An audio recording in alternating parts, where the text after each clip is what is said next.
He told me that there is no water in this system. Absolutely no water in this system.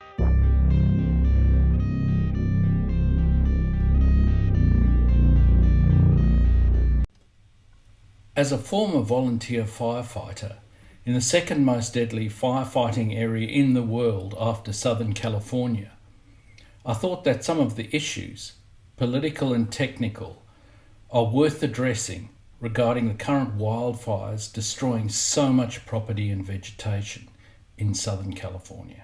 It's very sad because I've been trying to get Gavin Newsom to allow water to come. You'd have tremendous water up there. They send it out to the Pacific because they're trying to protect a tiny little fish, which is in other areas, by the way, called a smelt.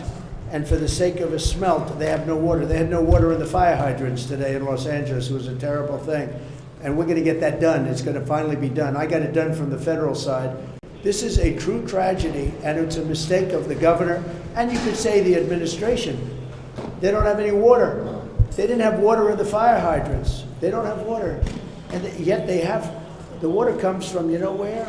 Up north. And it comes down at levels, they give millions and millions of barrels of gallons of water that they have, and they send it out into the Pacific. For the Pacific, it's like a drop, it's nothing. But for California, it would take care of the whole state. So what's happened is a tragedy, and the governor has not done a good job. Trump talks about water availability issues in Southern California that resulted in fire hydrants running dry. Although this is not a major issue regarding these wildfires in particular, it is in terms of saving housing and potentially lives. The problem with this water availability, as with some of the other issues that we will deal with later on, is that over-the-top environmental regulations and pushes have resulted in this case of inadequate water. The fire hydrants ran dry. Watch. The lack of water for firefighters in certain areas at certain times. Basically, the fire hydrants just don't have enough water. How did that happen? What's going on with that? This morning, the head of LADWP was pressed for answers. Here's what was said. Starting Monday, we started activating an emergency operating plan, and our emergency operating plan calls for us to fill all our tanks and reservoirs to the maximum levels. So the tanks in Palisades were maxed out on water. We also fill our diesel tanks for our generators because we need energy in the pumps to move water. And so all of that was taking place before the emergency started. So we were ready for the emergency. What we were not ready for is fighting an urban fire with no air assets combating that. Fire department was fighting this fire from the ground through the fire hydrants, and the amount of water that was taken was just more than we can supply.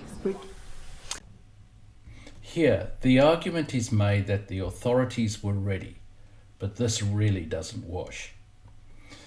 The issue of the lack of firefighting aircraft is also clearly an issue, and is clearly the result of budget cutting in a very risky game of chance that they would not be required.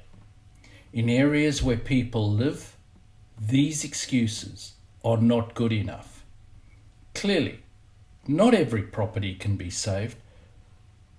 It would be ridiculous to think that it could be done. In this case, however, clearly bad decisions have been made regarding water management and equipment availability, and the price of those bad decisions are now evident. Here, you can see the result of the lack of water. He told me that there is no water in this system.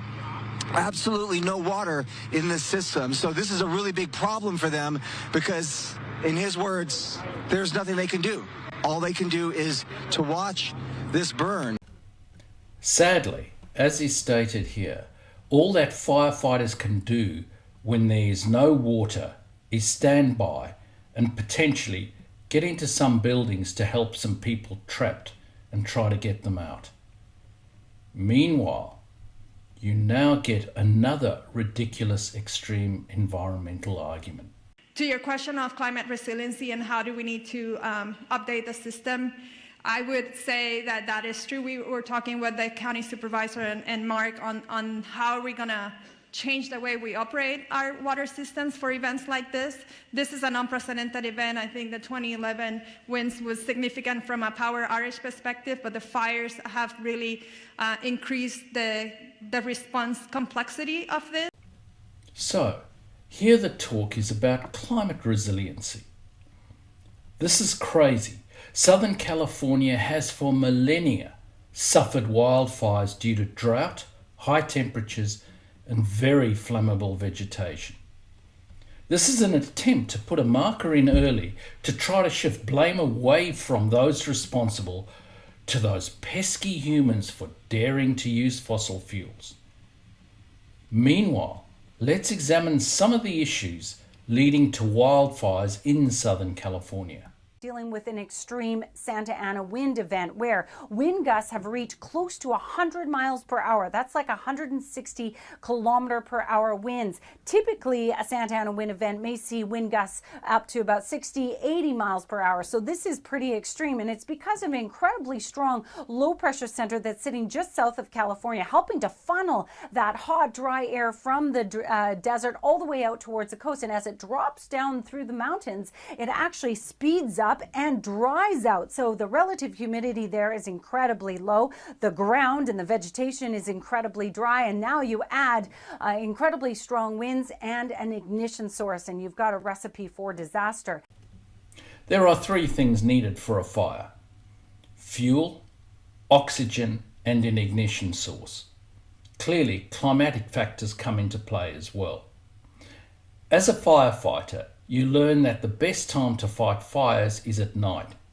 This is because temperatures are lower and relative humidity is higher, and the capacity of the air to hold the same amount of water vapor at a lower temperature is reduced. Wind greatly exacerbates things, as the wind causes the fire front to move far more quickly, and as well as that, it feeds new air with abundant oxygen into the fire more rapidly. The issue with the Santa Ana winds that this reporter is talking about is that the winds are extremely dry and hot. Recall I just said that fighting fires at night was better because cooler air meant higher relative humidity. With the hot Santa Ana winds, the reverse is true. They are hot, so the relative humidity is low. You also what is called compression heating, where air comes from a higher altitude to a lower altitude. Think about how temperature is much cooler at the top of a mountain than at the base. Here, as the air comes down from a higher altitude, it heats. Think about how you pumped a bicycle tire with a bicycle pump and how hot the pump got. This is compression heating, and it makes an already dire firefighting situation even worse. There is another issue that is critical, as this report from about 6 years ago mentions. KPIX5 begins with California falling short on a key wildfire prevention strategy. The state not meeting its goals on controlled burns. So that leaves acres of forest land that should be thinned out in order to prevent bigger, more intense fires. And fire experts say that's putting more of California at risk. Recall I mentioned the three things needed for a fire. The issue of controlled burns relates to the fuel load. Without controlled burning, the fuel for the fire increases year after year, and the better the growing season, the worse it is. As a rule of thumb, you need to burn between about 7 and 14% of the acreage to reduce the fuel load and therefore reduce the severity of the fires. California has not been doing this. Remember I was talking about environmentalists going wild and it having real consequences? What?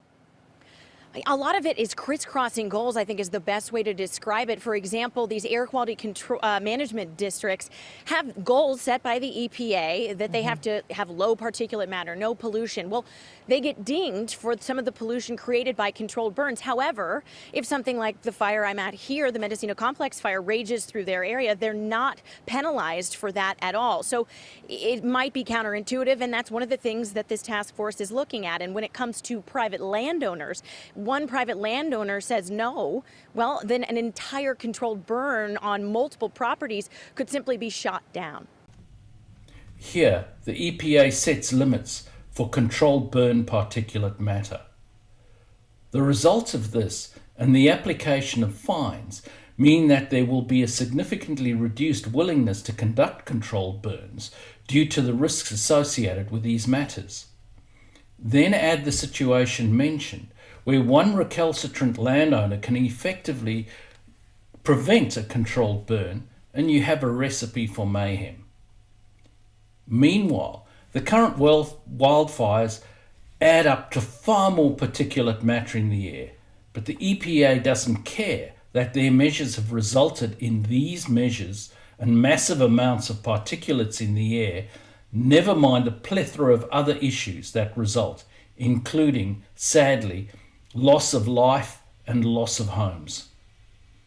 Then we have Gavin Newsom, not playing politics by playing politics. No one here is playing politics. We have an American president and Joe Biden that recognizes his responsibility in times of emergency. When Americans are in need, he steps up, he steps in, not qualified by a particular request or an expectation. Here, Newsom effectively castigates Trump, clearly not playing politics, while extolling Joe Biden's virtues and rapid response to emergencies. He must have a very short memory. He has obviously forgotten FEMA running out of funds and political decisions made regarding who got money and who didn't, the latter being those displaying Trump or MAGA paraphernalia after the hurricanes. No, that wasn't political at all. I hope that there is no further loss of life or property with these wildfires, but let's hope that this time the relevant lessons are learned and acted on. Thank you for watching.